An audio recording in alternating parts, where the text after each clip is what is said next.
Olá, você está na TV Otimista, eu sou Erivaldo Carvalho e este é o programa Política. Hoje vamos bater um papo com o professor e advogado Renato Monteiro. Como está a proposta de reforma administrativa do Serviço Público Federal? Quais os novos vínculos de trabalho que poderão surgir nos próximos anos? É possível alinhar flexibilidade, eficiência e economia na administração pública? Ainda, qual o futuro dos atuais modelos de concurso público federal?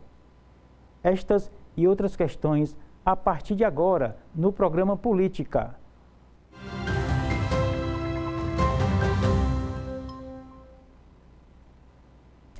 Renato Monteiro é professor e advogado com mestrado e doutorado em administração. O convidado é auditor de sistemas anti-suborno e compliance. O entrevistado também atua como palestrante e consultor nas áreas de licitações, contratos e governança pública. E é com o advogado Renato Monteiro que converso no programa de hoje. Doutor Renato, muito obrigado pelo convite aceito. É uma honra, satisfação tê-lo aqui conosco no programa Política na TV Otimista. Tudo bem com o senhor? Tudo bem. Eu é que agradeço a oportunidade da gente tratar de temas relevantes para a nossa cidade, para o nosso estado e para o Brasil. Tá certo. Antes de a gente começar a gravar, doutor, a gente falava sobre como abordar um tema que é de interesse público, tem uma parte técnica, mas que precisa chegar ao público de maneira geral, chegar ali ao não especializado, né? Aquela pessoa que não é exatamente um militante da área, mas que precisa saber até para tomar as suas decisões profissionais, né? Então, quando a gente fala de reforma administrativa, doutor Renato, de que exatamente lá na ponta do que a gente está falando? Erivaldo, o tema reforma administrativa, ele tomou esse nome com o PL, né, o projeto de lei. Mas, na realidade, esse projeto específico, se nós formos observar o conteúdo dele, ele é uma reforma de Estado, né? Ao passo que nós estamos redesenhando competências e ocupação de cargos públicos. Então, quando nós tratamos de um tema tão amplo, ele deixa de ser meramente administrativo e passa a ser de Estado, porque os interesses envolvidos nessa reforma, eles não são meramente administrativos, eles são de interesse de Estado, de interesse da sociedade em geral. É um redesenho, basicamente. É um redesenho da estrutura de Estado, é um novo modelo de Estado. E aí é importante destacar que há muitas décadas a sociedade clama por resultados. Pós-ditadura, nós tivemos uma Constituição popular, participativa, onde foi outorgado à população ali o direito a vários serviços essenciais. Também adveio na Constituição o direito de ocupar cargo através de concursos públicos, onde o servidor teria estabilidade naquele momento, visando não sofrer perseguições políticas, perseguições advindas ainda da época da ditadura. Entretanto, o mundo hoje é outro, né? A sociedade evoluiu, o uso do serviço público evoluiu em grande medida, né? As populações não usavam tanto o serviço público, né? A gente que conhece o interior do nosso estado, o interior de outros estados, o uso do serviço público não era frequente pós-ditadura. Mas com a globalização, com a criação de vias públicas, com o asfalto, a população começou a se empoderar dos seus direitos. Direito à saúde, direito à educação, direito à assistência social, direito à moradia, entre diversos outros direitos. E o Estado se compeliu a executar essas funções, essas atividades e esses serviços públicos, que é direito do cidadão consagrado na própria Constituição. Pensando nisso, o primeiro ponto de diálogo sobre reforma de Estado, reforma administrativa, não é de hoje. É de Bresser Pereira, de 95 a 98. Luiz Carlos Bresser Pereira. Né? Exatamente. Ele começou a idealizar um Estado para resultados. Isso. e não um Estado burocrático. Até porque foi um modelo do perfil dele e do grupo político que estava no poder então, muito ali aquele Estado liberal, né? Exatamente. Onde o Estado, a ideia de Bresser Pereira era um Estado que conseguisse entregar resultados para a população, onde os processos burocráticos fossem otimizados. O processo burocrático, para o cidadão entender, ele é sempre necessário, porque sem um caminho a seguir, você não chega a lugar nenhum. Então, nós devemos entender, enquanto população, o tema burocracia como um mero caminho a ser caminhado para chegar a algum lugar. Um rito, né? Amarrado ali em processo. Eu tenho um caminho para chegar em algum lugar. Agora, esse caminho, ele pode ser cheio de curvas e aparatos para dificultar a chegada no objetivo final. Então, esse é o entendimento simples que nós podemos abstrair de burocracia. A burocracia que tem na consciência da sociedade, do usuário do serviço público tem burocracia demais.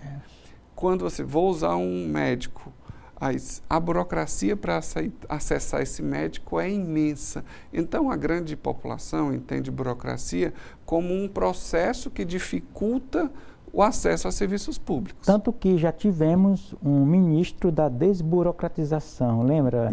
Isso. O Paulo Lustosa, o cearense Paulo Lustosa. Isso, Paulo Lustosa. Então, a primeira coisa que a gente traz aqui como colaboração para a sociedade, para a gente avançar nesse diálogo, é que a população entenda, e ela tem o direito de entender, né, que burocracia não é um processo feito para dificultar o acesso ao serviço público.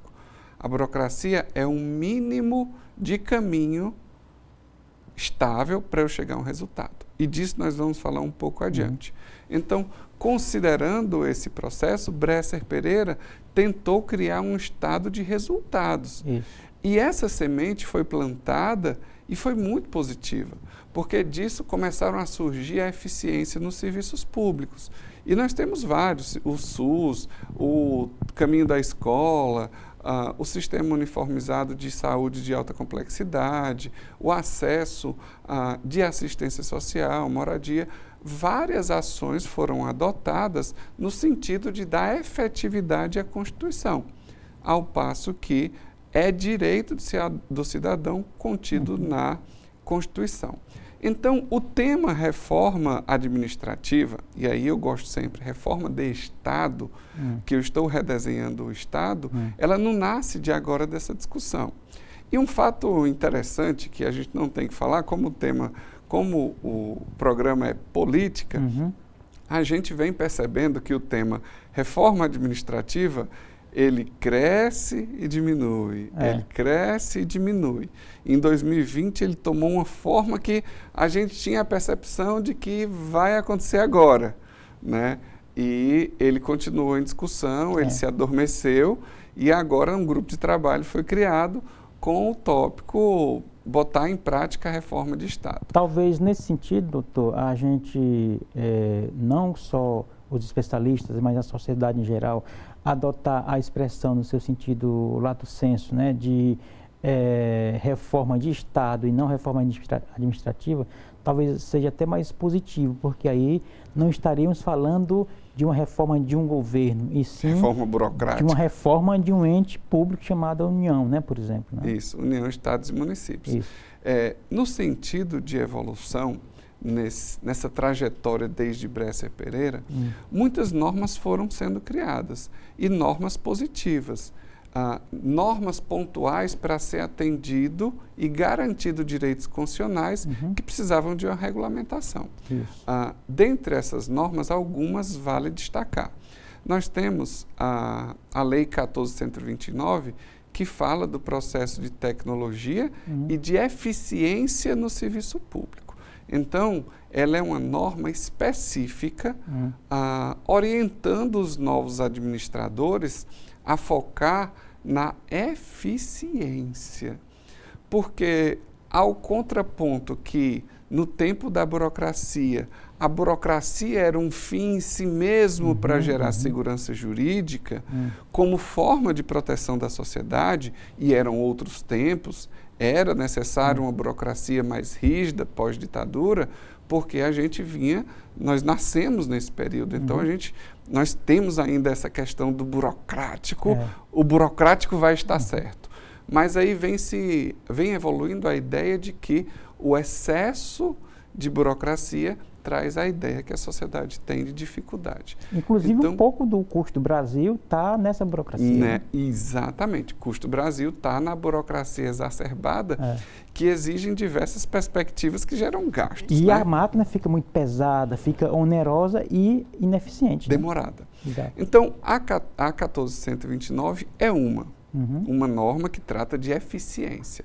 Certo. Foi lá e trouxe uma regulamentação positiva, impositiva da Constituição Federal.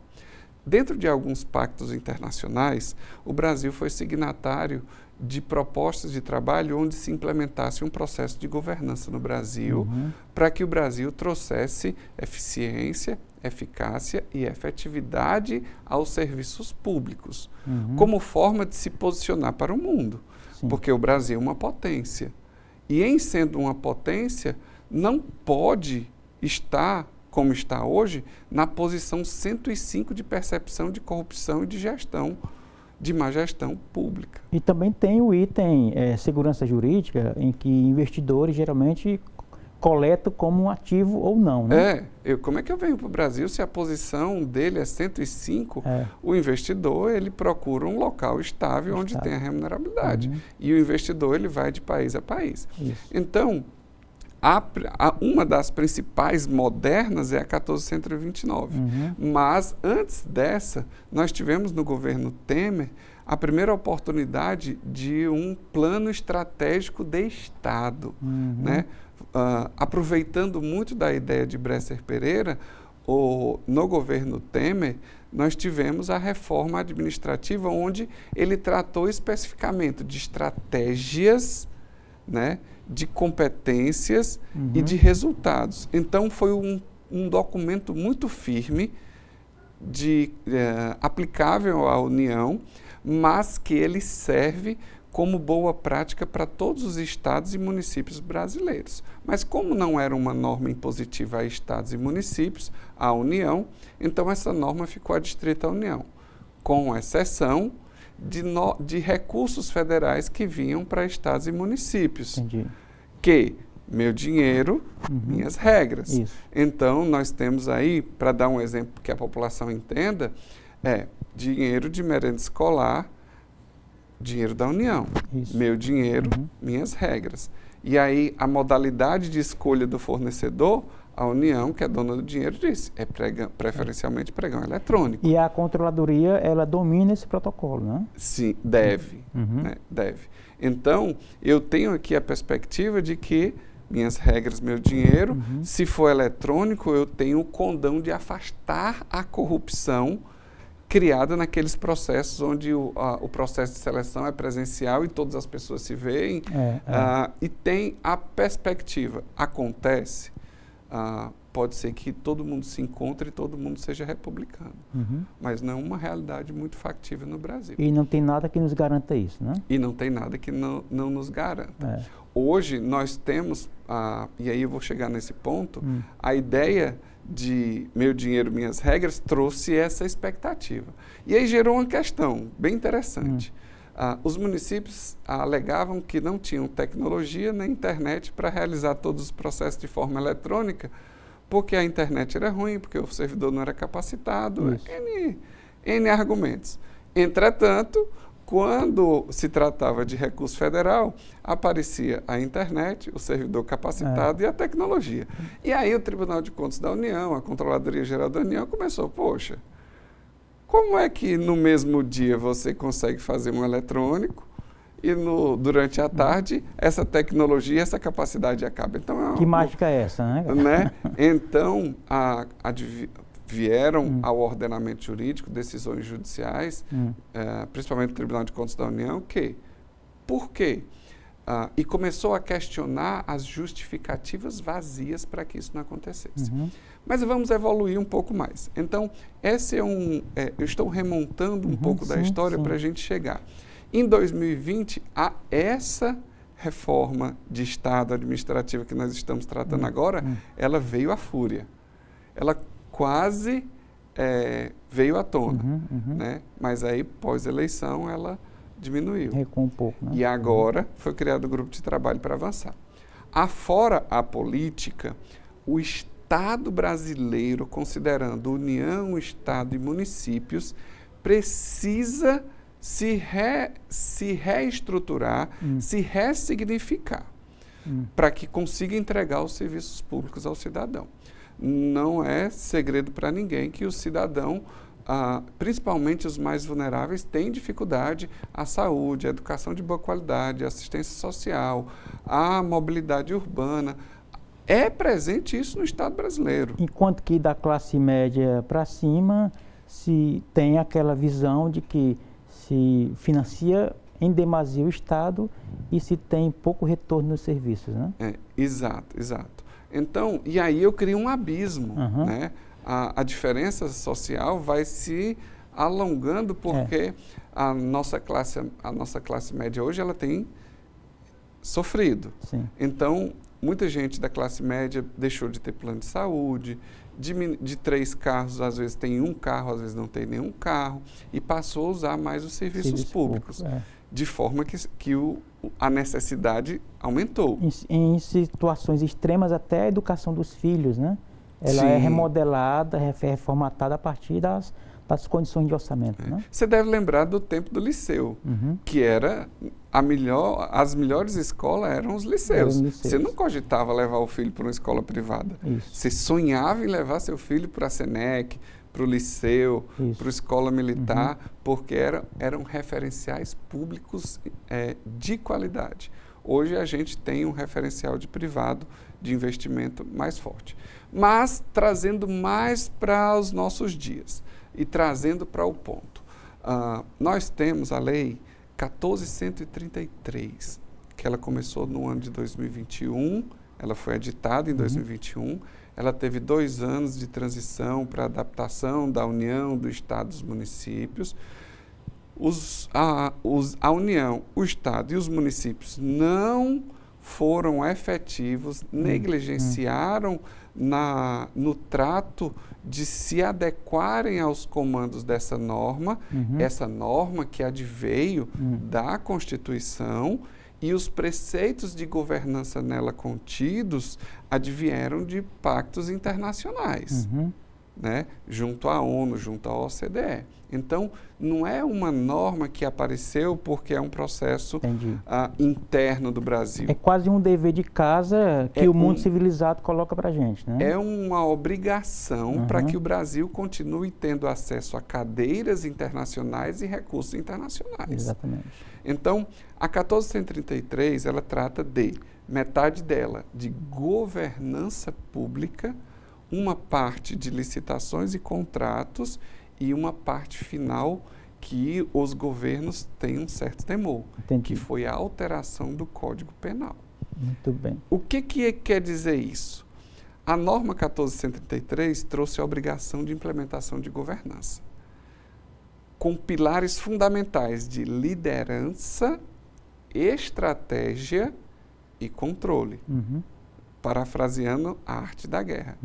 Buscando com esses mecanismos alcançar eficiência, eficácia e efetividade. Então, colocou-se para todos os órgãos públicos uma obrigação para que o administrador tenha consciência que ele não está mais vinculado às suas vontades, mas sim à vontade que foi posta no período eleitoral, que ele se comprometeu no Tribunal Eleitoral, e a partir daqueles compromissos eu preciso desdobrar uma estratégia, que a gente chama de planejamento estratégico.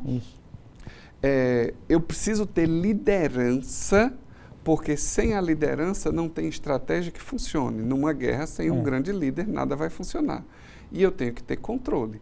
Porque se eu tenho estratégia, eu tenho liderança, mas eu não controlo, naturalmente o ser humano não vai entregar os resultados. E se entregar, não teremos como aferir resultados, né? E aí nós começamos a entrar na reforma. Muito bem, eu vou pedir licença ao senhor para um rapidíssimo intervalo, daqui a pouco a gente segue desse ponto, tá bom? Tá bem. Portanto, daqui a pouco estaremos de volta com Renato Monteiro, aqui conosco no programa Política, na TV Otimista. Não saia daí, a gente volta já.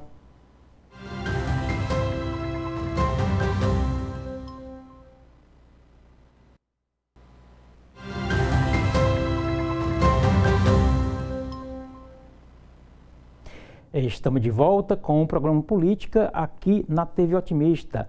Eu sou Erivaldo Carvalho e eu converso no programa de hoje com Renato Monteiro. Ele é professor, é advogado, é consultor, nos fazendo entender melhor esse mundo da burocracia no bom sentido, né?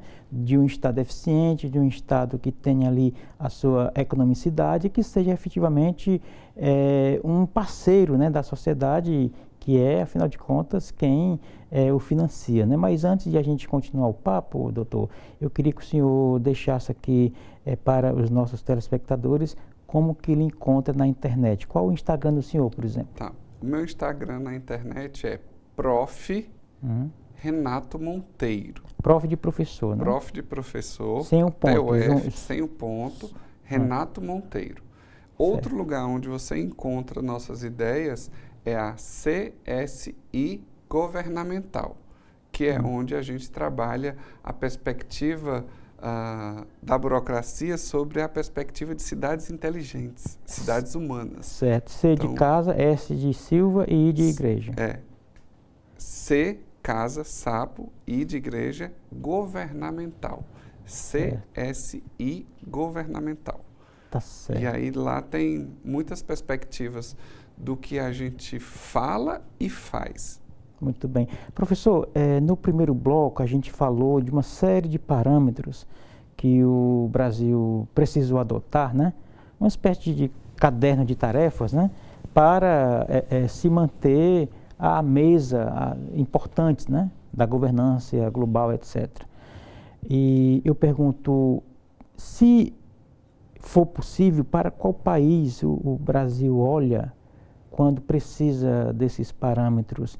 Porque, assim, cada país tem a sua história, a nossa cultura patrimonialista, a burocracia daí, o lado negativo, né, desse estereótipo, né, que sempre é associado a algo ineficiente, que não funciona, etc. Mas, enfim, deixando isso um pouco de lado, para onde o Brasil geralmente olha com os seus principais pensadores no desenho de Estado brasileiro, quando se quer colocar mesmo uma discussão desse tipo?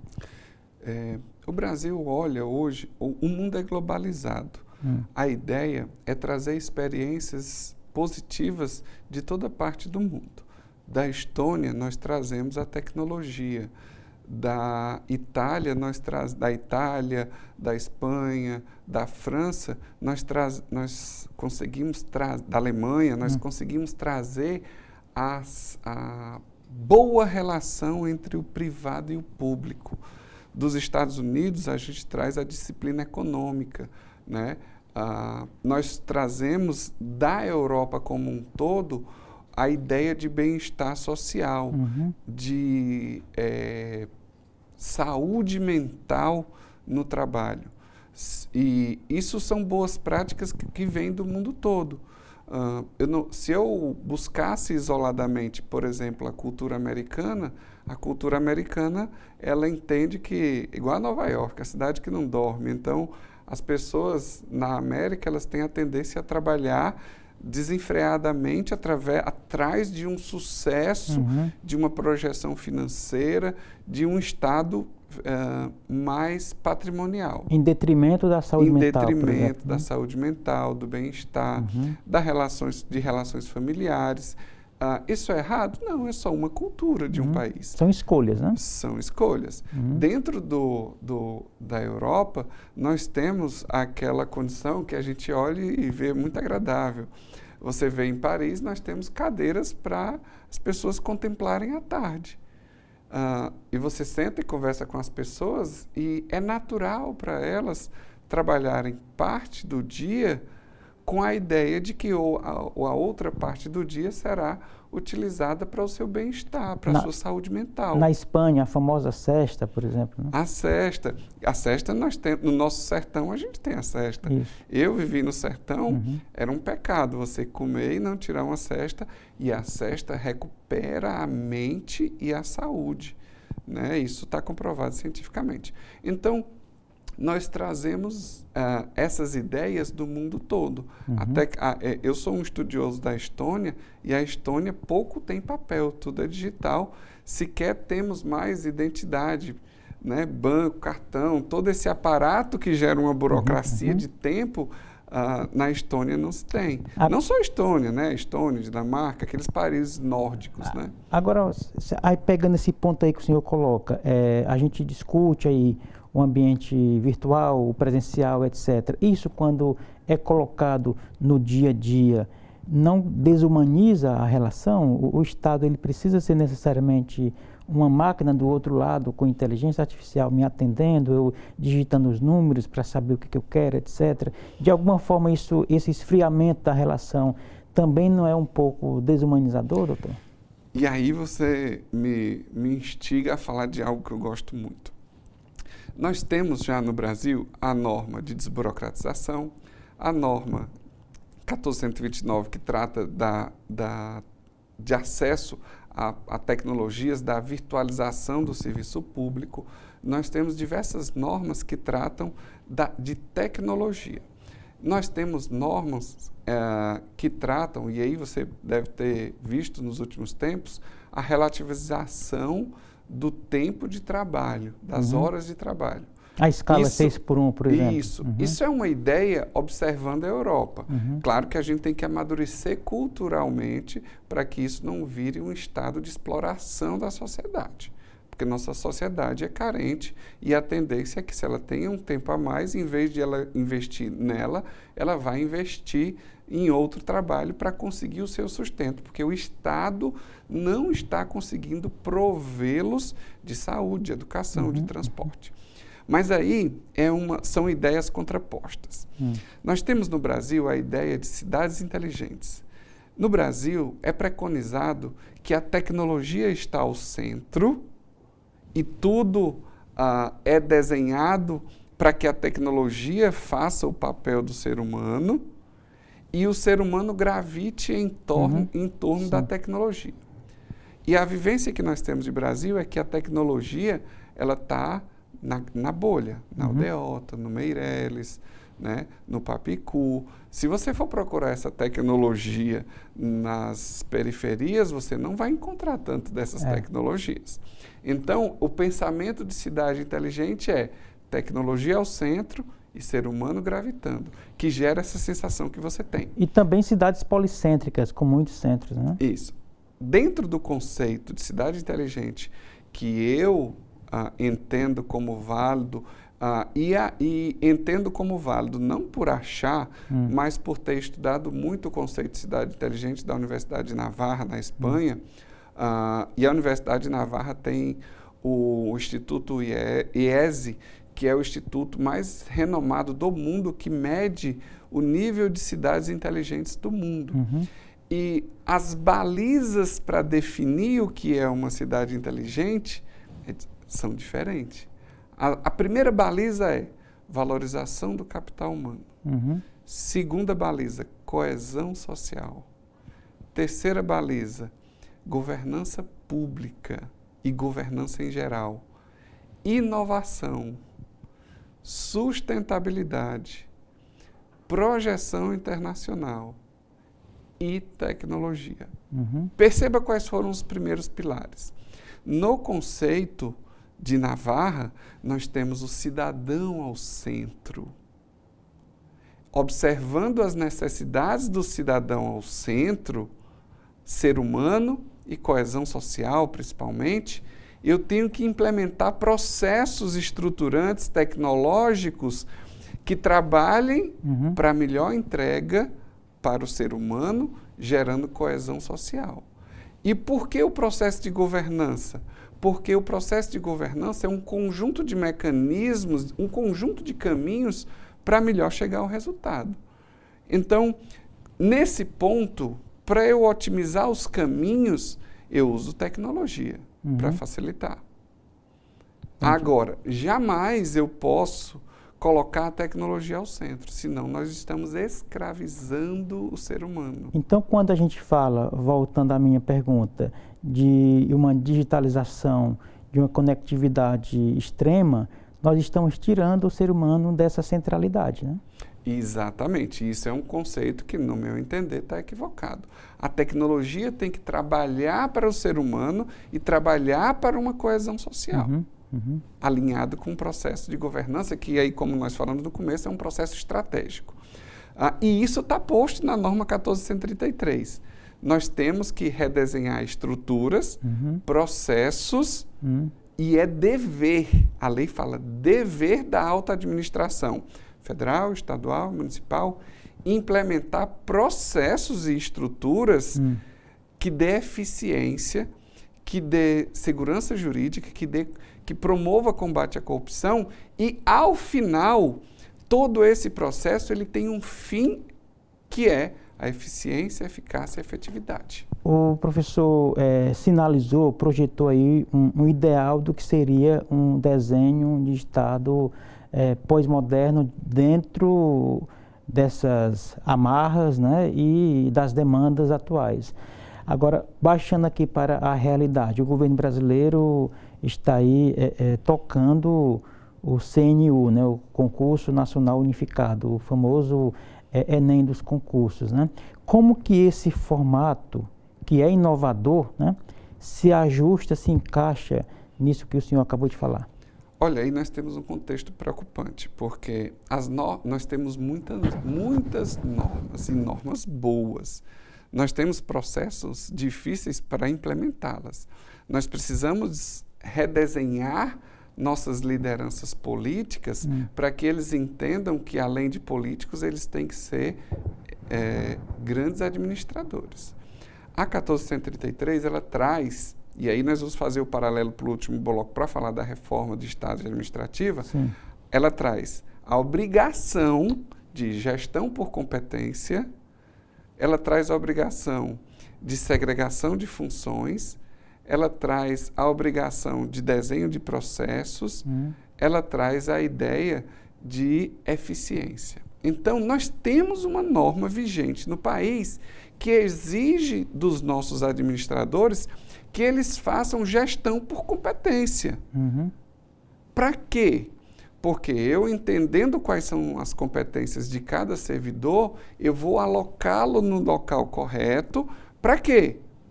Para o resultado. Lembra que nós falamos que a burocracia não era mais o processo, não era mais um processo em si mesmo? O processo em si mesmo agora é o resultado. A população não quer saber qual é o processo. Ela quer um mínimo processo para alcançar o resultado. Então, é isso que a norma trouxe, é isso que os tribunais estão imputando agora a responsabilidade. Lembra que eu expliquei que a última etapa da Lei 1433 era a alteração do Código Penal? Nós tínhamos diversas normas que falavam de governança, mas nós não tínhamos normas específicas que traziam punibilidade pelo desleixo, pela não determinação de implementar as normas. Não implementar o processo de governança institucional e das contratações, não implementar o processo de gestão por competência, não implementar o processo de segregação de funções para que cada servidor saiba o que tem que fazer, passou a ser ato doloso, punível. Por quê? Porque quando eu não implemento o processo de governança, que é um mandamento positivo e ativo, a lei fala deve. Entendi. E diz, quem é que deve? A alta administração.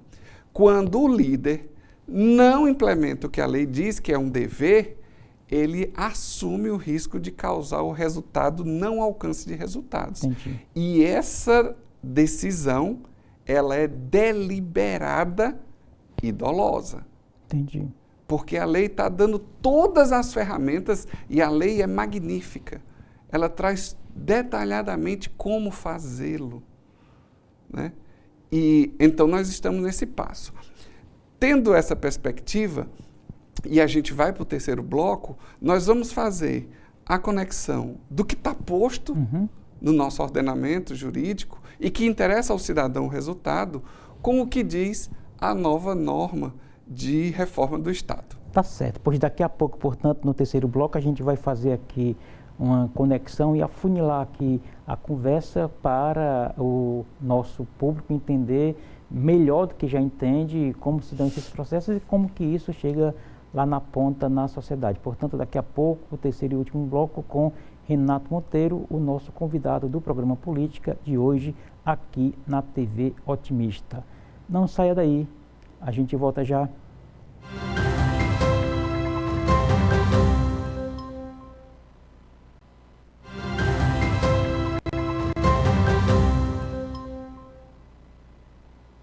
Estamos de volta para o terceiro e último bloco do programa Política de hoje. Eu sou Erivaldo Carvalho, você está na TV Otimista. Este é o programa Política que recebe Renato Monteiro.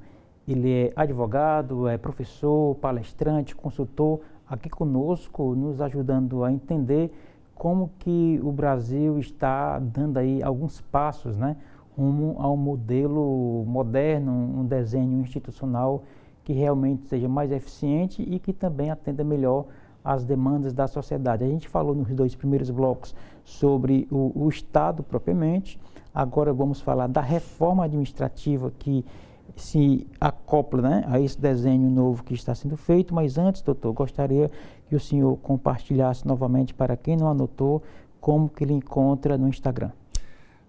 Pelo Instagram é prof, até o F, sem ponto, prof. Renato Monteiro. Esse é um, que é o meu pessoal. E nós temos o CSI governamental. C de casa, S de sapo, I de igreja, governamental, tudo junto. Muito então, bem. Aí nós teremos um aparato de informações relevantes, principalmente no tema de cidades inteligentes. A CSI, se me permite, ela é uma organização criada para implementar cidades inteligentes no modelo preconizado pela Universidade de Navarra. E a gente fizemos um protótipo em São Paulo e estamos multiplicando isso por algumas cidades do país. Chegamos ao norte, né? Nós teremos cidades no norte que se dispuseram a enxergar o mundo com outro olhar. Então, isso faz parte da nossa trajetória. Então, indo lá nesses dois endereços, o usuário ele encontra os caminhos para se aprofundar, né? Isso, para tirar dúvida, para entender algum tema, tanto pessoas da sociedade que queiram entender como participar da administração pública, e aí participar da administração pública, nós tínhamos aquelas audiências públicas que ninguém ia, a chamada pública que ninguém ia. No final da dita 1433, nós temos a indicação que temos que ir para um modelo de administração de governo societal. O que é isso? Isso ainda é prematuro, porque o modelo de governo societal, nós temos o mandamento de que a sociedade deve indicar quais são as prioridades que ela tem, em detrimento do desejo político do administrador. Tendo em vista que o poder emana do povo, e o poder emanando do povo, ele tem o direito de dizer quais são os preceitos que ele quer para a sociedade. Numa comparação um pouco superficial de minha parte, seria como que essa experiência do orçamento participativo, né, que algumas gestões adotam para tentar sentir ali o termômetro, né, do que está sendo demandado, né? É exatamente a analogia perfeita. Nós já temos normas que falam do orçamento participativo, que é trazer a sociedade para dizer o que vai fazer com o dinheiro. Que é da sociedade, né? Que é da sociedade. E agora nós temos um modelo de administração societal que ela vem para dizer quais as demandas eu preciso e com que dinheiro, com as demandas que eu preciso, o dinheiro, o que eu vou fazer para cobrir essas demandas. Então, começa a se encaixar. É prematuro porque nós ainda estamos tentando se soltar do modelo burocrático. E desde Bresser Pereira estamos tentando implementar o governo para resultados. Então, mas isso está presente? Tá. Nós tivemos uma experiência esse ano extremamente valiosa, eu fiquei numa felicidade imensa na minha carreira, que foi que, desenvolvendo, numa cidade aqui do Ceará, desenvolvemos o planejamento estratégico. Se o senhor quiser dizer, pode ficar à vontade, viu? A cidade, ou se não, vamos seguir. Né? A cidade foi Itapipoca. Né? O prefeito se desvencilhou daquela ideia de administração fechada e abriu a administração. Em que ponto?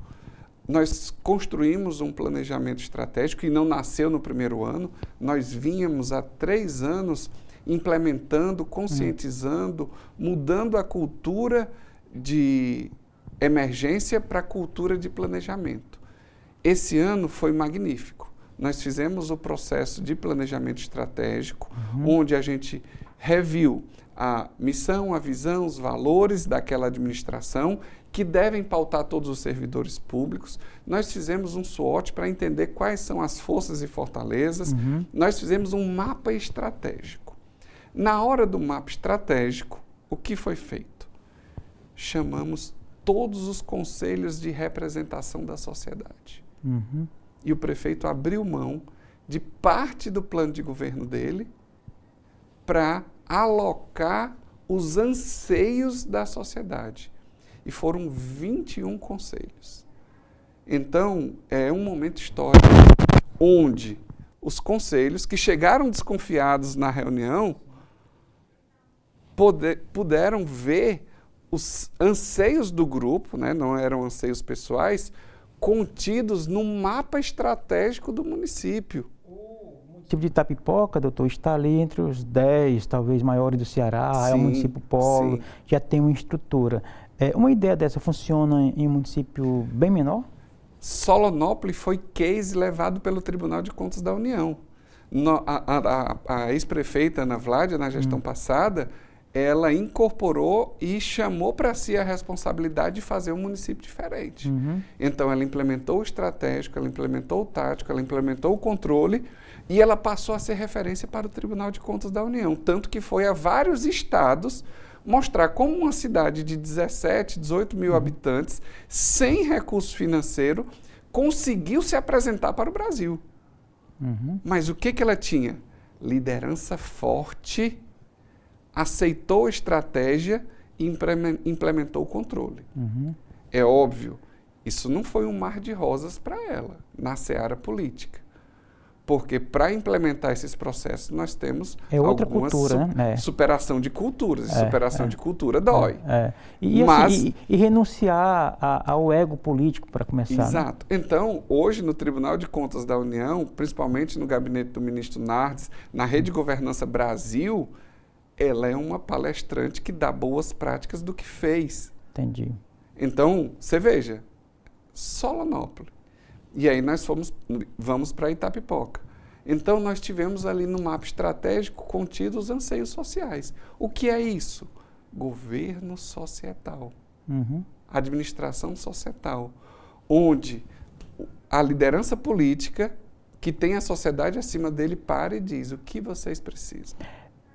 Falando aqui de reforma propriamente, a gente tem um modelo que está em curso, que está andando, mesmo que num ritmo um pouco além, um pouco aquém, mas enfim, está sendo tocado lá em Brasília. O que o Brasil pode esperar do que vai sair desse pacote de medidas, professor? Eu vejo pontos positivos e pontos de preocupação. Não chamo de negativos, porque nós estamos ainda em grupos de trabalho de estudo. E a depender do tom que se dê aos estudos, poderemos ter resultados magníficos e alguns pontos não tão relevantes. Quando nós imaginamos, e aí eu fui servidor público já por 3 vezes, não tenho vocação para ficar no serviço público concursado. Né? Já fui servidor federal, já fui municipal, já fui procurador-geral, mas não é o que faz bem à minha alma. Então entendo o que é ser servidor público. Para os servidores públicos que estão nas suas funções hoje, não há renúncia ou retirada de direito algum. Isso é um ponto principal que a sociedade precisa saber. Então, não serão retirados de nenhum contexto os direitos de que os servidores públicos hoje têm. Mas a reforma, ela traz uma questão relevante para o Brasil, que é, lembra que eu falei que o fim agora é resultados? E nós temos, infelizmente, né, falas de que passei no meu concurso, agora posso descansar, não fazer mais nada. Aquela história de que as pessoas não procuram um emprego, procuram um trabalho, né? Procuram um local de conforto. E que nas pesquisas, doutor, que o senhor obviamente deve saber em detalhes mais do que eu, colocam sempre a estabilidade, né, como o fator, assim, o chamariz principal para os concurseiros, né? E para os concurseiros, que é o ideal, né, de estabilidade. Num país onde as dificuldades são imensas, o concurso parece, para a grande massa, um local de segurança alimentar e psicológica. Veja, a máxima no Estado brasileiro é o interesse público. E outra máxima constitucional é a estabilidade do concursado. Entre as duas, a norma constitucional diz que o interesse público se sobrepõe a qualquer outro direito. Então, nós temos o concursado que deve ou deveria cumprir as funções para o qual ele foi concursado com excelência, para alcançar resultados. E de tanto isso não acontecer, de tanto a população, muitas vezes, ser maltratadas, e o servidor se achar estável e se sentir no direito de assim agir, não agir com humanidade, com urbanidade, né? Então, disso nasce a necessidade de discutir nesse grupo de trabalho a reforma. Exatamente. Pelo contrário, você chega em algumas repartições, não sei se ainda existe, você encontrava um cartaz assim, do tamanho da sua cara, falando lá do desacato ao servidor público, né? Que aquela pessoa poderia ser enquadrada em artigo tal e etc. Então, assim, além do balcão de burocracia aí, né, que distancia o serviço público do cidadão, ainda tinha lá aquela ameaça velada, tipo assim, ó, você vai ficar quietinho no seu canto, eu lhe chamo quando chegar a sua vez, e se você falar alto, tá aqui o cartaz lhe avisando, né? Se o servidor público for humanizado, for acolhedor, aquilo serve para reprimir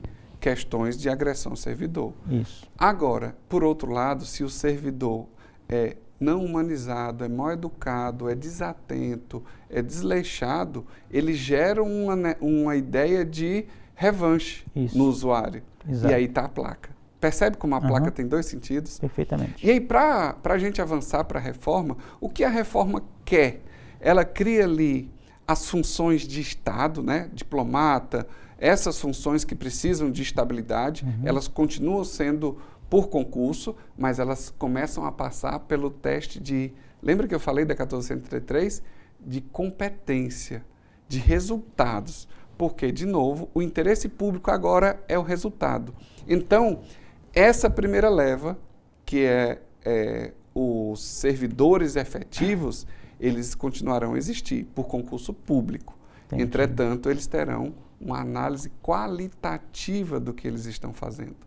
Então, de outro turno, nós vamos para a segunda etapa de servidores, que também virão através de concurso, mas que também para as funções mais operacionais, de Estado. Né? Nós temos aí o DataSUS, que precisa de diversos servidores operacionais. Ali, funções intermediárias, né? Isso. Basicamente ali, né? Mas estes também passarão pela eficiência.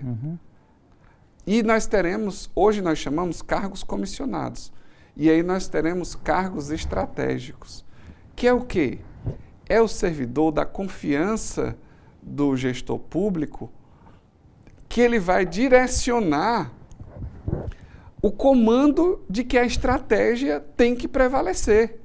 Então, essas pessoas, aí eles passarão por seleção pública, porque hoje o comissionado, eu tenho vontade de nomear, hoje a lei permite que os agentes públicos nomeiem quem eles entendem que é viável para o cargo, a par da 1433 mandar fazer gestão por competência. Entendi. A nova norma de reforma, ela exige que mesmo esses cargos passem por uma seleção pública para analisar se essas pessoas terão competência para manter a estratégia de pé. Entendi. A gente está finalizando praticamente o programa, doutor, mas eu queria perguntar ainda nessa linha aí do novo modelo, né, da nova mentalidade do serviço público.